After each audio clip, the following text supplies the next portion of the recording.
The WABDR is a 575-mile off-road route that runs the length of Washington from Oregon up through the Cascade Mountains to Canada. It takes most people about 5 or 6 days to complete the route, and there are some easy alternate sections to get around difficult stretches. We are going to attempt to complete the route in under 24 hours and take none of the easy alternates. We're starting the ride at midnight Thursday and hoping to finish by midnight Friday. Here's the official start of the ride on the Bridge of the Gods at midnight. 24 hours of WABDR. The excitement started a little early on this trip when I got a call from my wife saying that she'd been in a car accident. She's uninjured, but her Honda Civic is totaled from somebody T-boning her. Now we get the joy of going and looking for a new car. Let me know in the comments what car you think we should get. We rolled through Carson right after midnight. We got some pizza and beer at Packwood's Brewing earlier, and it was really good. I definitely recommend it as a pre-ride destination. Here we go. This is 23 minutes into the ride, the first time we go from pavement onto a dirt road. I'm in the lead and Matt's following. As soon as we got into the dirt, we realized the dust was going to be a pretty big problem. I slowed down a bit and Matt tucked in pretty close behind me so the dust didn't have a chance to get into the air and block his vision. The route is split into 6 sections, numbered 1 through 6, going from south to north. We're currently riding section 1, which starts in Stevenson and ends in Packwood. Section 1 is one of the fastest sections on the route, being mostly wide open gravel roads. We moved pretty fast through section 1 even though it was completely dark.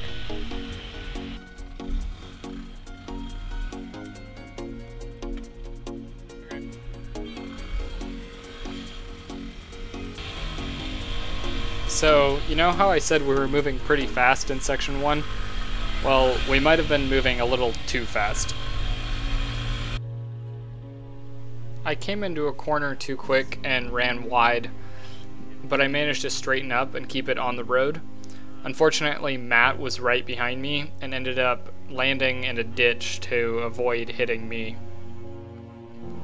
I didn't get the crash on camera, but here you can see the aftermath. Matt's light bar got smashed pretty good, knocking it out of alignment, making a couple of the bolts disappear, and ripping the switch out of its housing. We banged on the light bar for a few minutes, trying to get it pointing generally forward, and eventually just decided to get back on the bikes and keep going.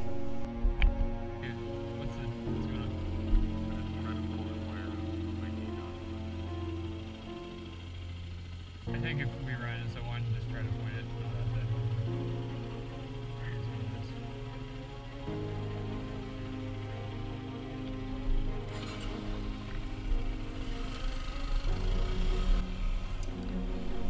Matt was hurting after his crash, but we pushed on to Packwood and had an uneventful rest of section 1, other than an encounter with a deer and a skunk that I didn't catch on camera. We made it into Packwood at 4 AM and had our first gas and food stop. We also did a little investigating into Matt's broken light bar. This will be the first of 3 planned gas stops along the route. The next one will be at the end of section 2 in Ellensburg, and the final stop is at the end of section 4 in Chelan. We both drank our first 5-hour energy at our stop in Packwood. I was hoping that we wouldn't get into them until later in the ride, but we both really needed a boost. The sun was coming up as we left Packwood and started section 2 at about 4:30 in the morning. The first chunk of section 2 is about 40 miles of pavement on Highway 12 before you get to the off-road stuff. It's nice to make up some time by going about 70 miles an hour on this pavement, but our off-road tires don't really appreciate it and they tend to do a little melting. We were both moving fast and feeling good when we got into the first gravel of section 2. Our 5-hour energy had kicked in and we both had music playing in our helmets. It felt like we were finally finding our groove. This is section 2 that we've been riding since we left the gas station at Packwood.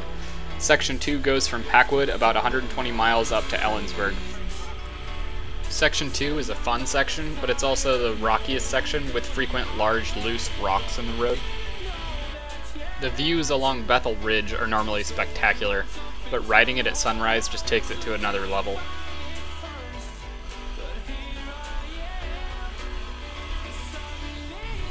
As the sun got a little higher in the sky, it started to be pretty blinding, which slowed us down a bit. There's a short section of pavement on Highway 410 after Bethel Ridge, and then it's back to the dirt.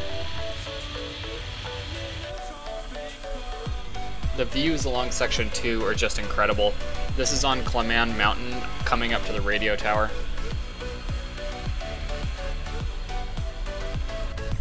Matt bent his handguard somehow, so we had to do some master mechanic work. These little jumps in Section 2 are pretty fun. It's nice to see us getting a little more comfortable with stuff like this.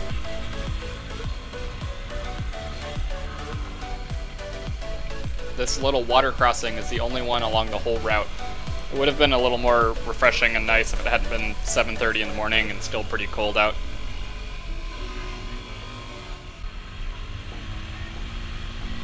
I was feeling pretty good along Umtanum Ridge near the end of Section 2, and I was going faster than I ever had before.